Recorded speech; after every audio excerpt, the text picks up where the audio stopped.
Give me this.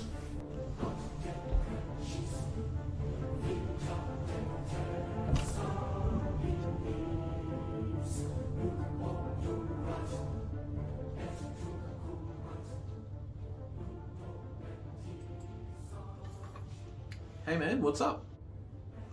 Where the fuck have you been, asshole?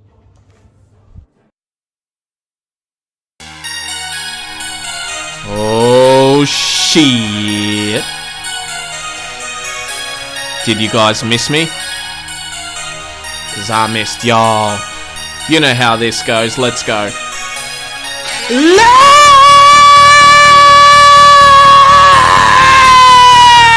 Ladies and gentlemen, yeah! Welcome to the show!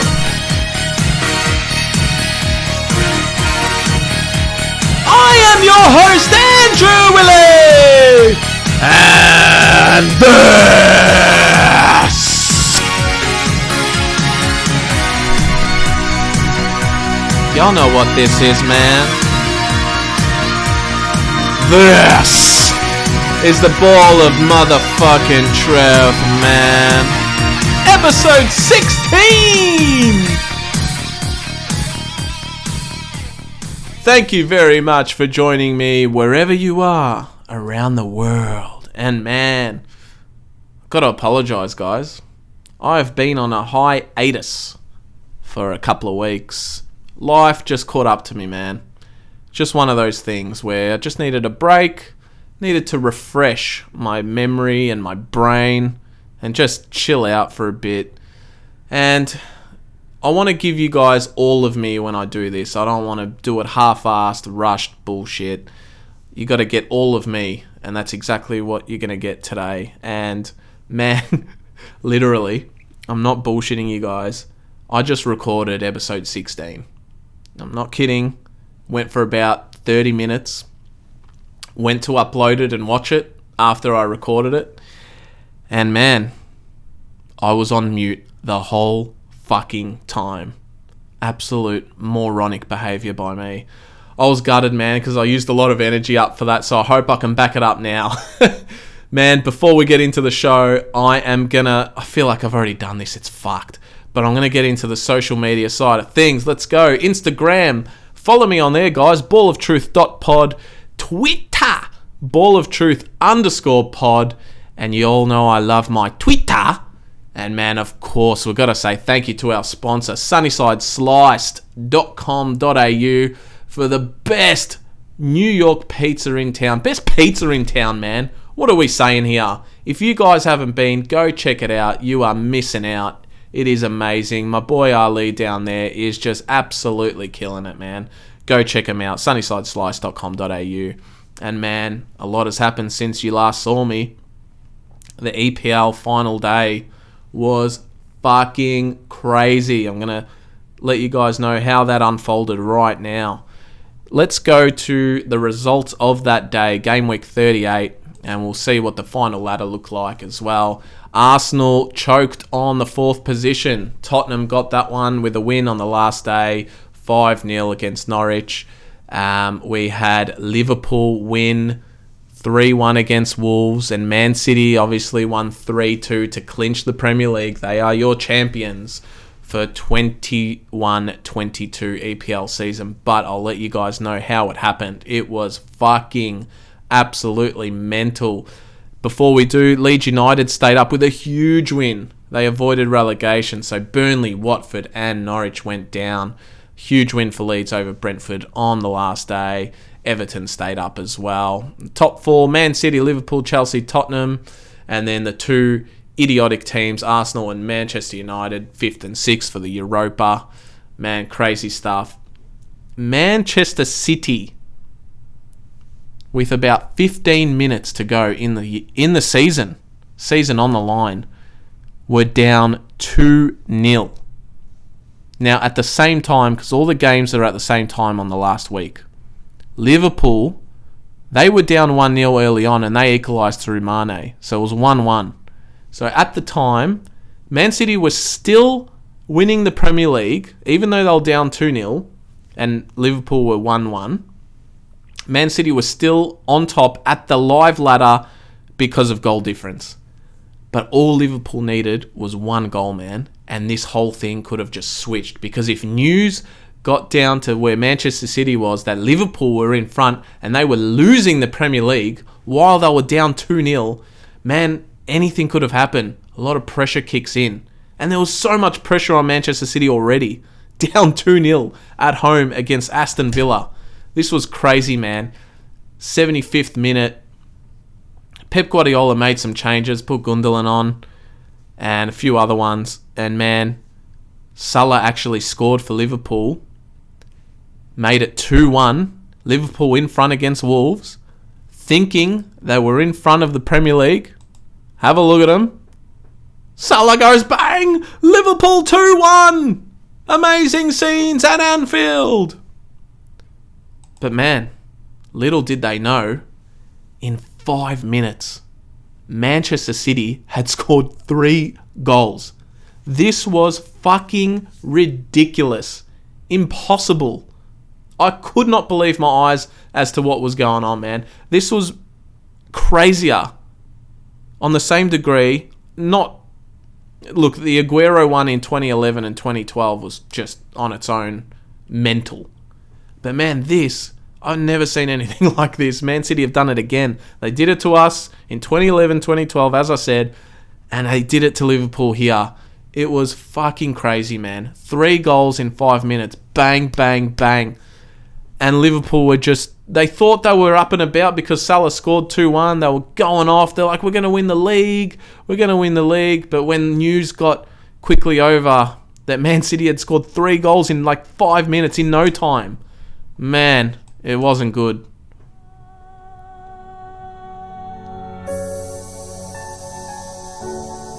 Manchester City have taken the lead. Incredible scenes.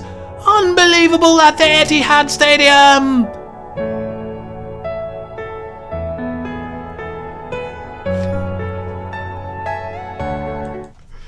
Hope you guys enjoyed that commentary from the Premier League. It was crazy, man.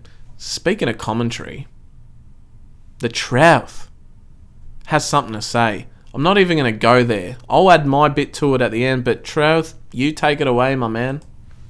If y'all want to see some bullshit, man, take a look at this.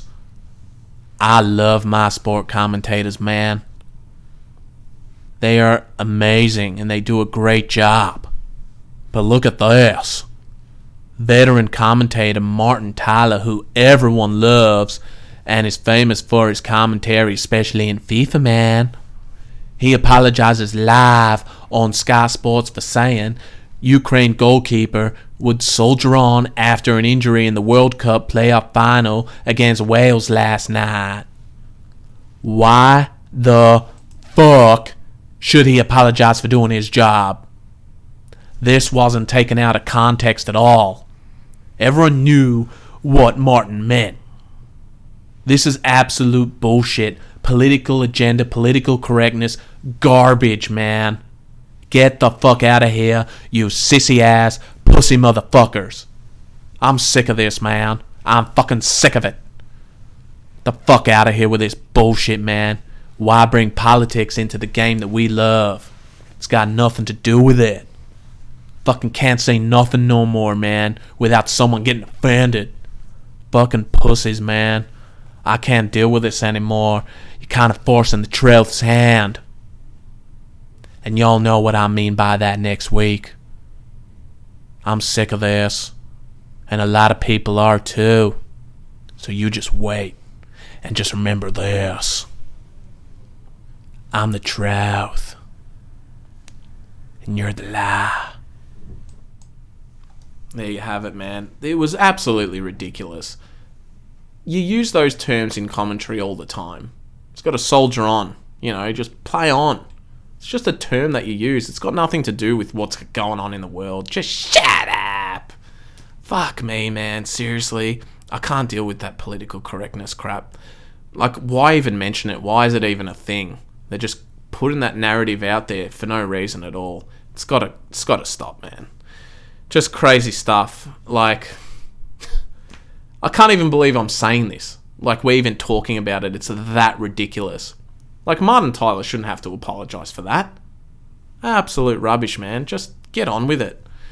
Anyway, man, we don't care about what's going on there. We care about sport. And, man, I've ripped into a few teams. I've ripped into my own team the most, Manchester United. I'll go through them. They lost on the final day, and I didn't watch 1 second of it. And I still haven't, man. I promise you guys, I have not watched any of that match. I couldn't give two fucks. The season was done for me a long time ago. I was more interested at the Manchester City-Liverpool saga that was going on there on the final day, and the relegation battle. That was way more interesting to me. But, man, on United, I'll quickly recap what I thought of. You guys know what I think of them. There's going to be a lot of players leaving in the summer, so got to expect that. I was going back into the results, man. We started this season so well. The first 5-6 weeks, unbelievable, man. We're thumping teams. Ronaldo was back. Energy was buzzing. Old Trafford was erupting. And I was like, where the fuck did it all go wrong? Where did it all go wrong? So I started looking at the results, man. And there was this one game against Aston Villa at home. Don't know if you guys remember it. I'm pretty sure we dominated Aston Villa that day. Should have scored, we didn't. It was 0-0. And then Aston Villa scored in the last minute. A header. And they were up 1-0. And it was just one of those games which is like, fuck's sake. But we had a chance to grab a point late on. Bruno had a chance to score a penalty. And man, why Ronaldo didn't take this penalty, I'll never, ever know. And maybe because Bruno missed this penalty, man, cost us 1 point. And who knows what will happen after that. We could have gone on to even win the game. Who knows? That's a stretch. But we're flying at this time, man. Bruno, for some reason, takes a penalty, fucking blasts it over the top. Ronaldo's just shaking his head. The team's just gone down. And I wonder, man, if that game caused the dressing room to just implode beyond itself. I don't know.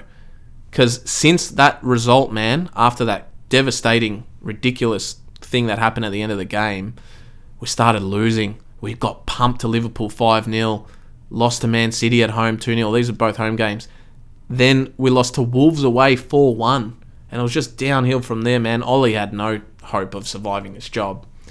And, man, on Ollie, like, I feel sorry for him because Ralph Rangnick took over and probably did worse.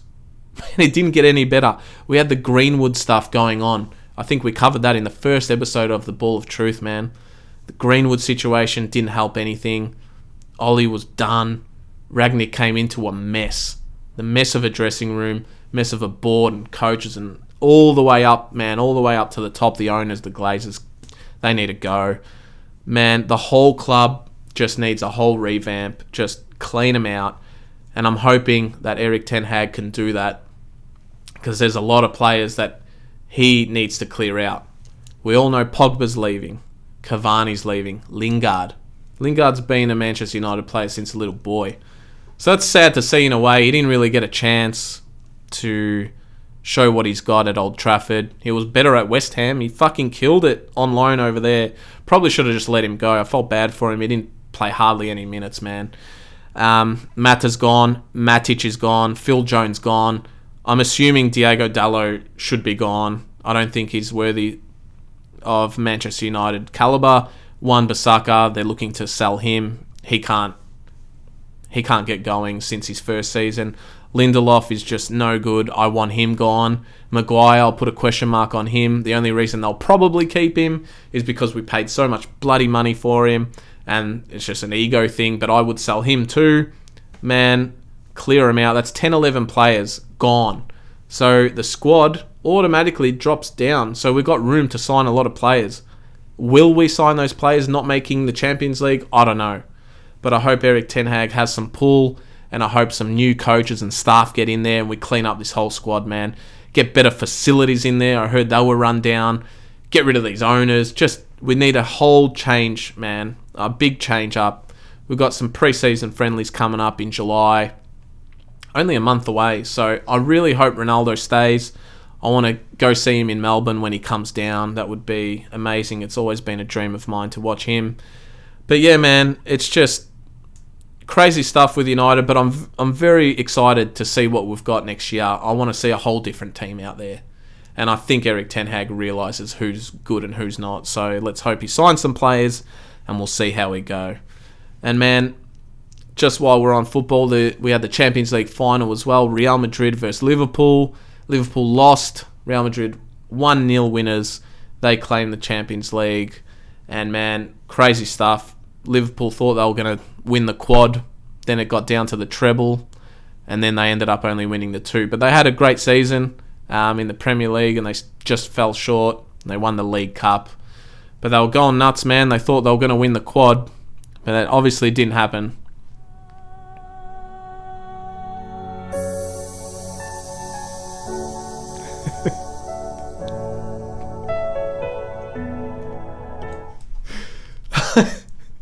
I've ripped into my own team enough, so I've got to go at a few other ones, man. But yeah, man, that's pretty much it for the football. Looking forward to next season already. Let's just forget about this one. This one needs to get erased from my memory, man. We're going to hit some AFL news, man.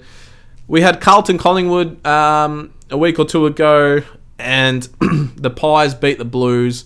We lost Jacob Wiedering early in that game, which I was devastated about. I was absolutely shattered, man. He's out for 6 weeks. Could be more, who knows. Let's hope he makes a quick recovery.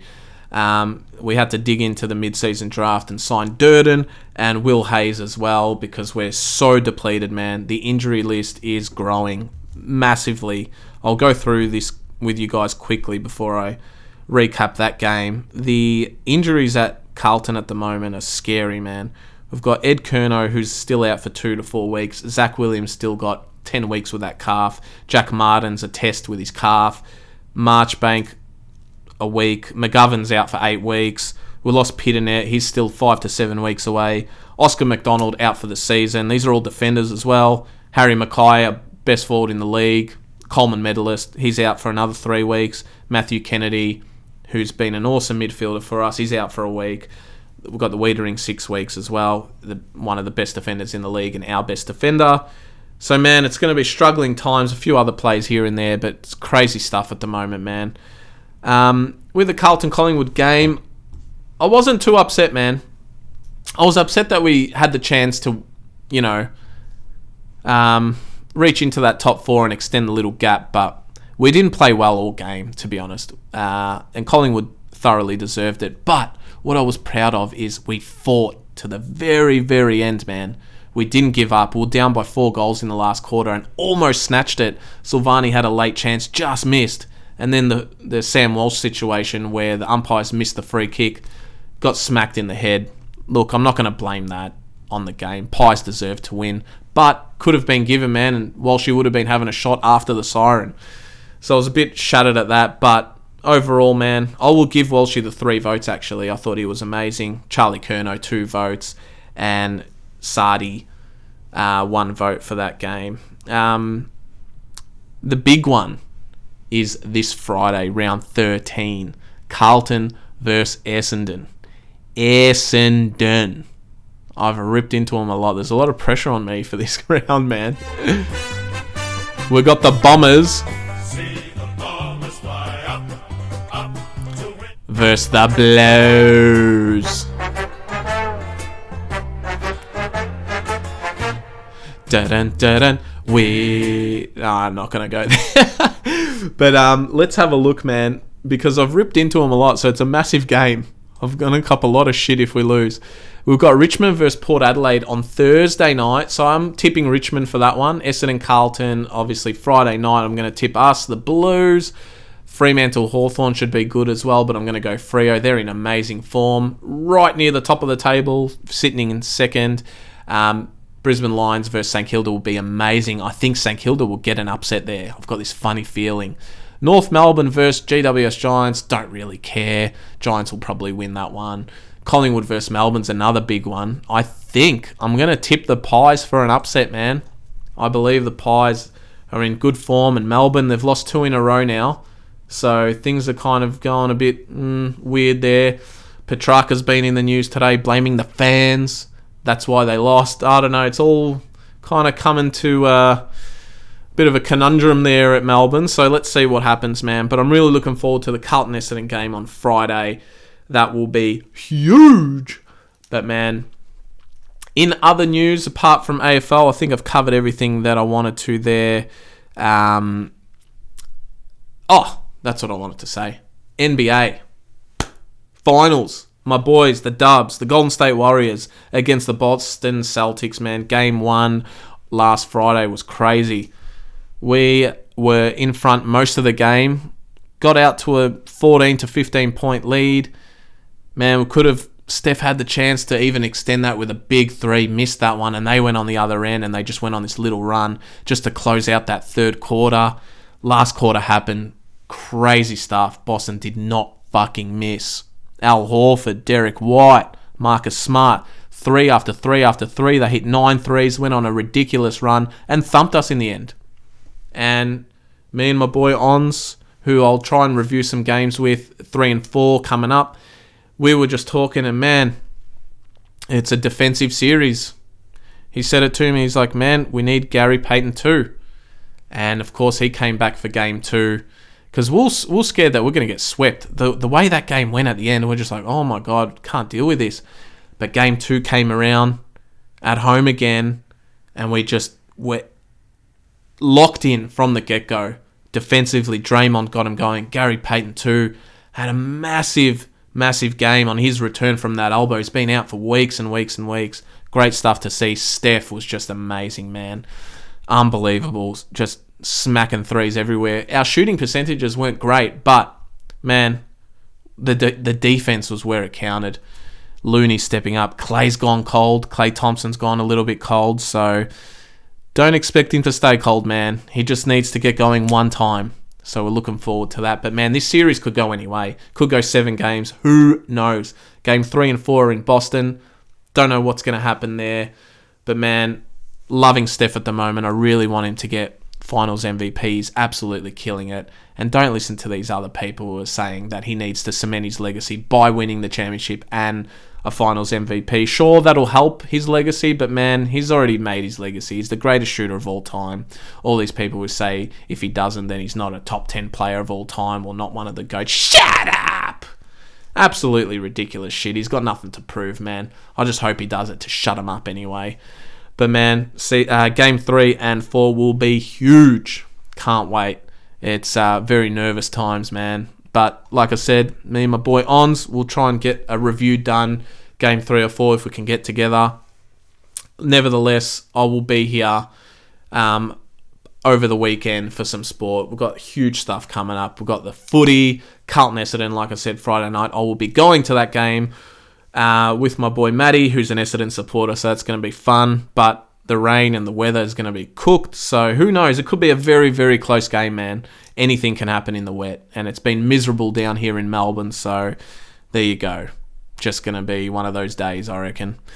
Let's see how we go. But man, that is it for me, I think. This is the second time round I've done this, so it's absolutely cooked me. I'm spent. I've got no water left in here. Usually I take a drink on the show. But man, I hope you all enjoyed it. Thank you for sticking with me and being patient. I'm glad I took that little break. I needed it. But we're back and we're better than ever, man. Join us. Hopefully Monday we will drop episode 17. Can't believe I'm even saying that, man. 17 episodes in, guys. I love you all. You've been awesome. Thanks again for waiting. And I will see you very, very soon. Okay? We will review all the action coming up. There's going to be no soccer for a bit. So it will just be AFL and NBA from here on till the season starts. So it's going to be very exciting. Guys, I love yous. Adios. Goodbye. I will see you very soon.